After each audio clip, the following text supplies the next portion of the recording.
Il est 1h30. Frisson garanti maintenant. C'est Crime Story, les rendez-vous d'Alfred Hitchcock, racontés par Serge Sauvian. Aujourd'hui, la chasse au trésor de James McKimmey.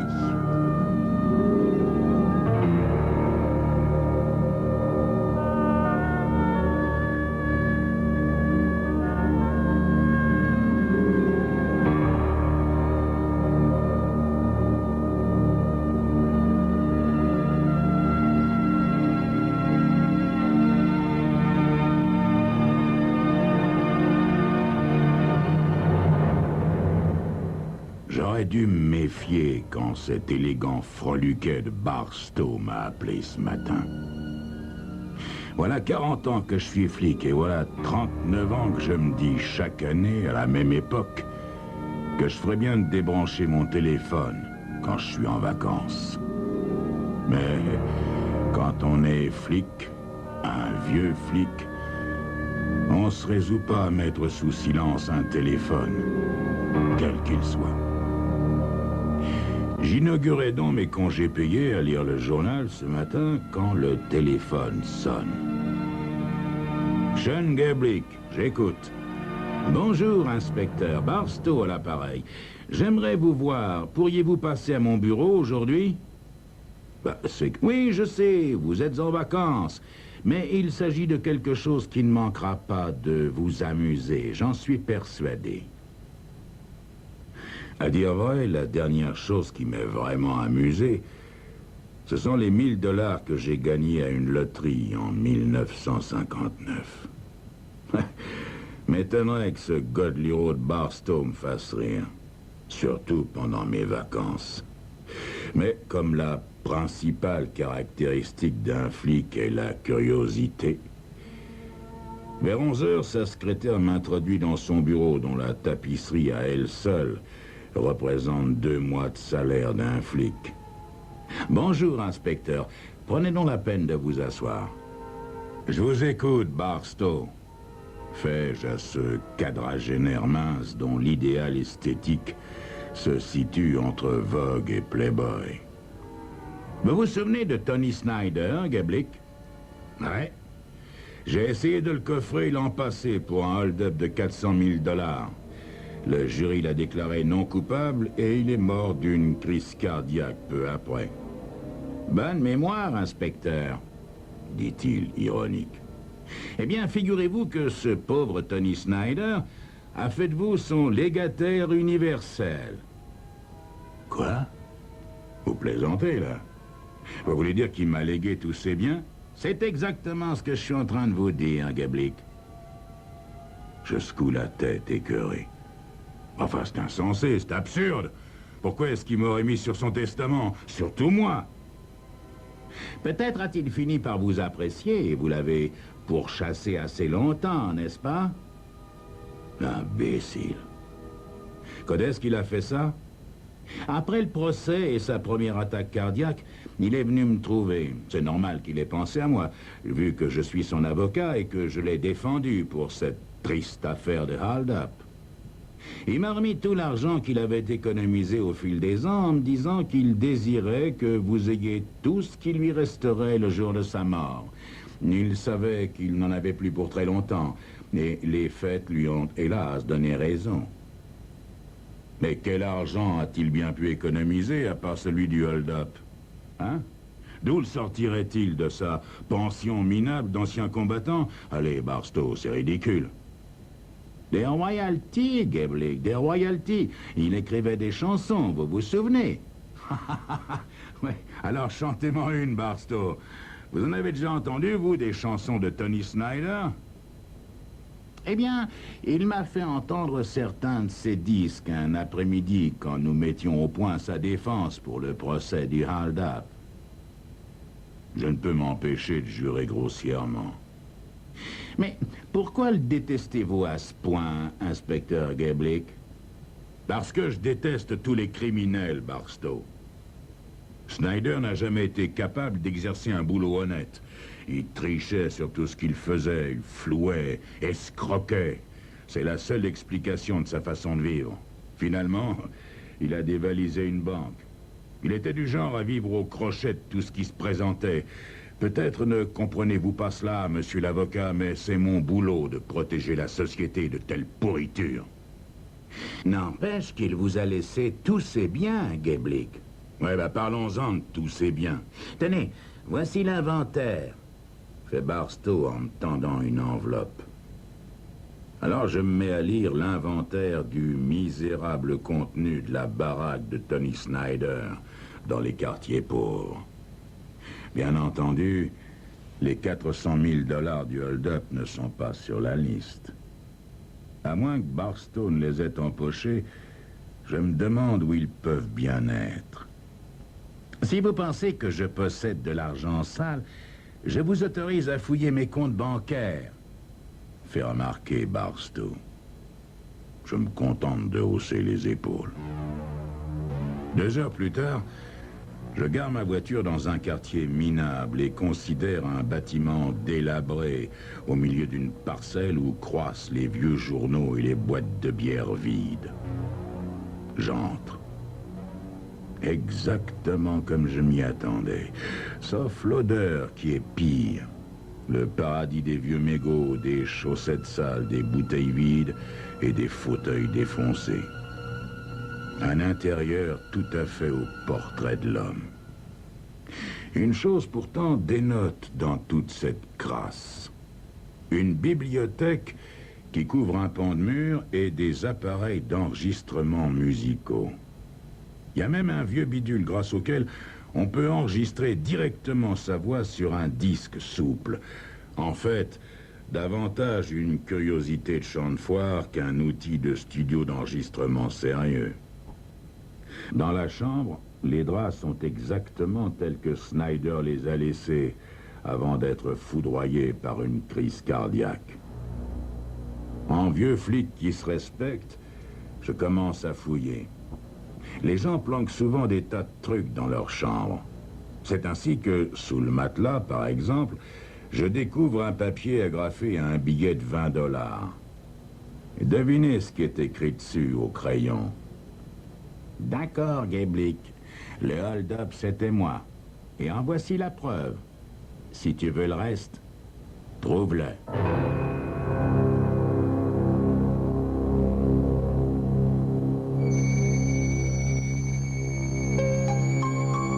La seule chasse que je pratique et qui me plaise est la chasse à l'homme. Mais comme je suis en vacances, pourquoi est-ce que je ne me taperais pas une petite chasse au trésor, hein? La suite dans quelques instants.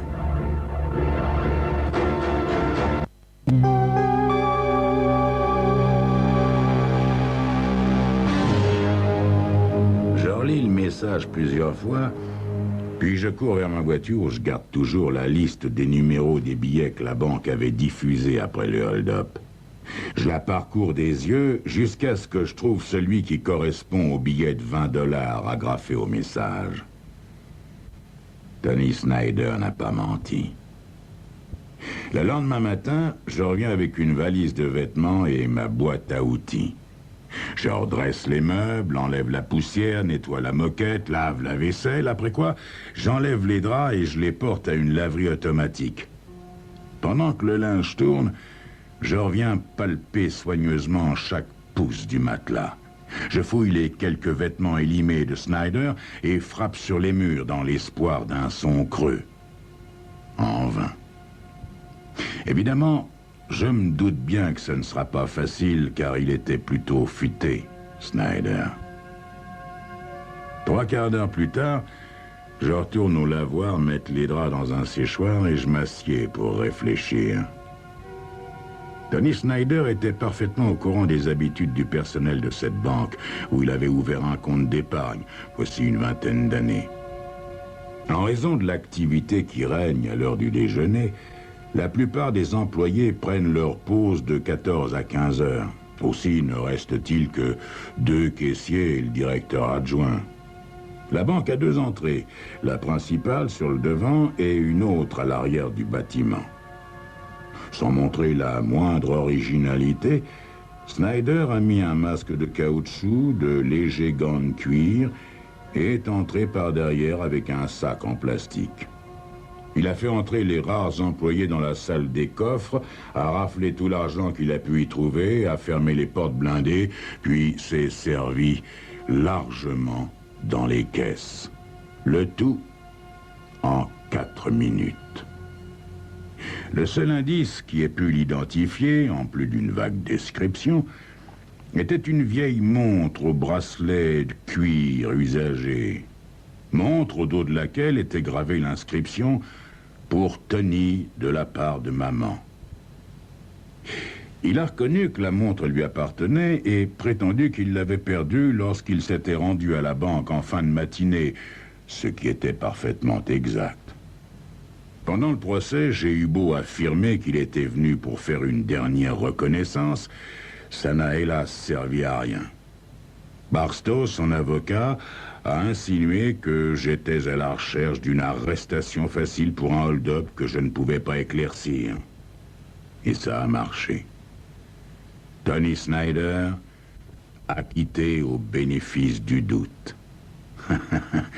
Il les a tous bien eus. La preuve, le message et le billet de $20.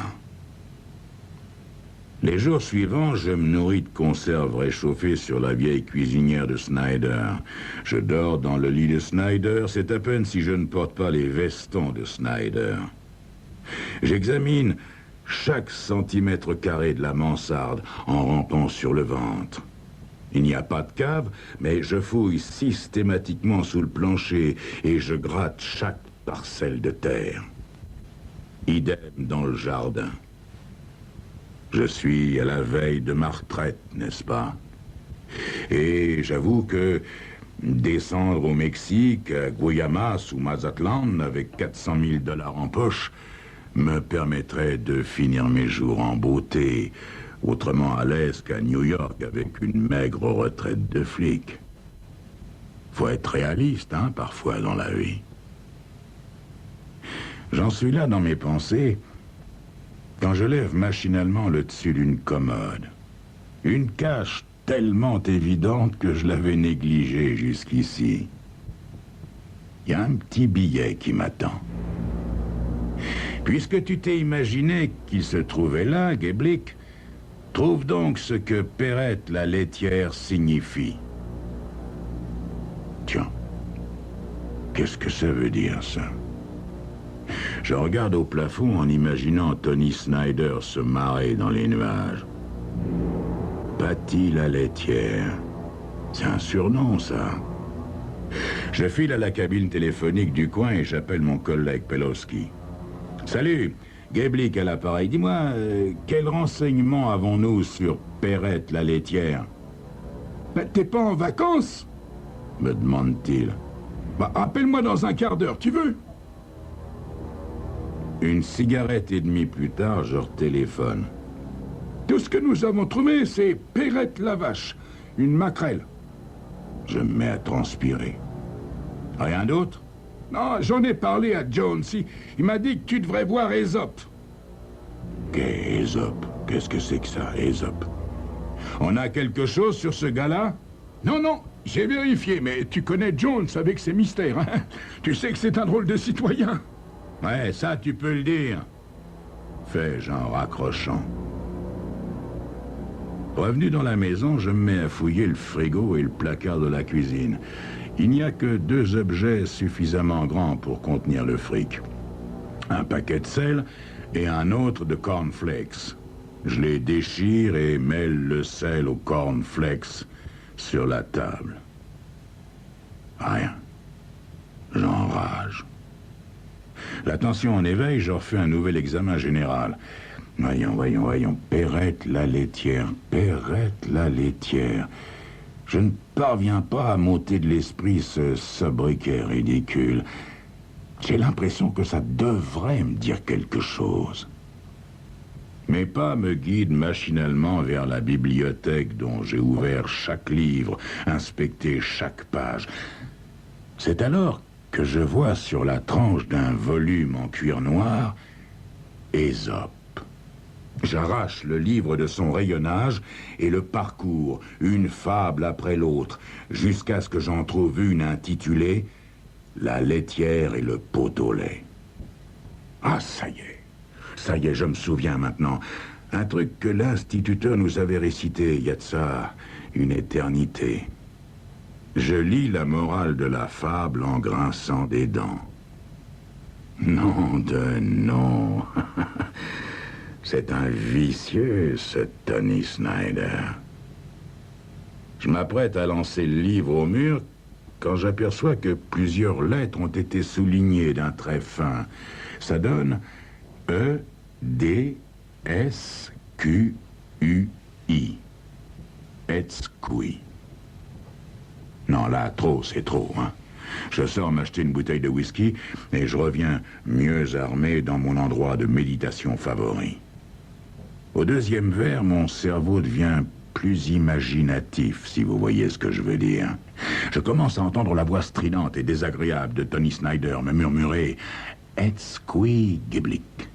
Etzqui, tu n'es qu'un Etzqui. » Au quatrième ou au cinquième verre, je vais à la cabine téléphonique et je cherche le numéro de la bibliothèque municipale. Une voix de femme me répond. « En quoi puis-je vous être utile, monsieur ?»« Voilà, mademoiselle, est-ce que quelqu'un peut être un Etzqui ?»« Je vous demande pardon, monsieur ?» Je voudrais savoir ce que ça veut dire, Etzqui. C'est pourtant simple, quoi. Vous n'avez pas de dictionnaire ? Si, monsieur, j'ai un dictionnaire, mais ça n'est pas une raison pour que l'on me crie après. Mais je ne crie pas! On ne peut pas être plus aimable. Comment appelez-vous ce nom-là, monsieur? Je lui épelle. Après un silence, la bibliothèque répond « Je crains fort que ça ne veuille rien dire du tout, monsieur. »« Mais c'est pas possible, voyons, mademoiselle. »« C'est important, monsieur ?»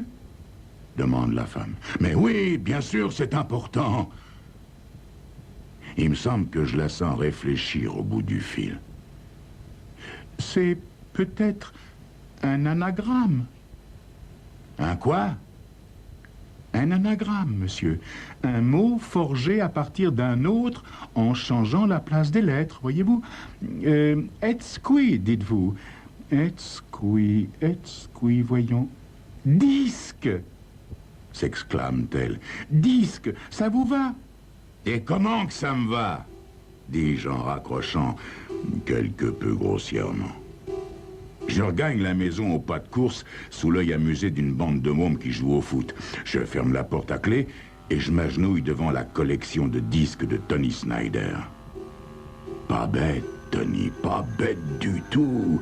Utiliser son gadget qui enregistre la voix directement sur disque pour garder un secret. Surtout quand on connaît mon peu d'intérêt pour la musique.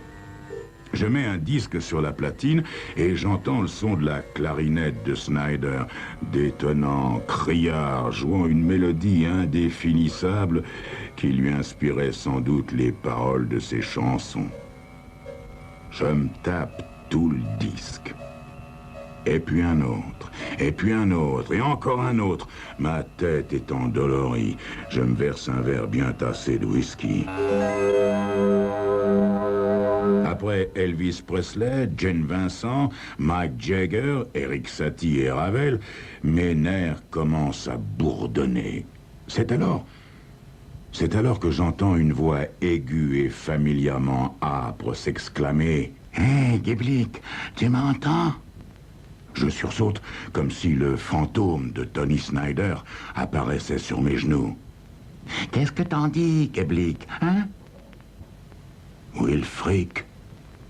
que je murmure malgré moi. « Je vais te dire où j'ai planqué l'argent, Giblick. Tu dois être récompensé de ton zèle, inspecteur Giblick, de ta chasse, de tes tortures. Tu écoutes bien, Giblick? Tu parles si j'écoute. Voici les instructions précises et les seules que tu recevras.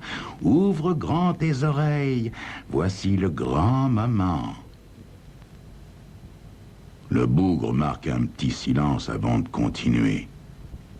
L'argent est caché dans le... Le regard fou, j'arrête l'appareil et me penche sur le disque. pour m'apercevoir que l'aiguille se trouve juste sur le dernier sillon et que ce fichu dernier sillon a été rayé de façon délibérée. Je remets l'appareil en marche et la voix d'outre-tombe reprend gaiement. L'argent est caché dans le... caché dans le... caché dans le... Je me prends la tête dans les mains. Et bien que cela ne me soit pas arrivé depuis un demi-siècle, je me mets à chialer comme un môme.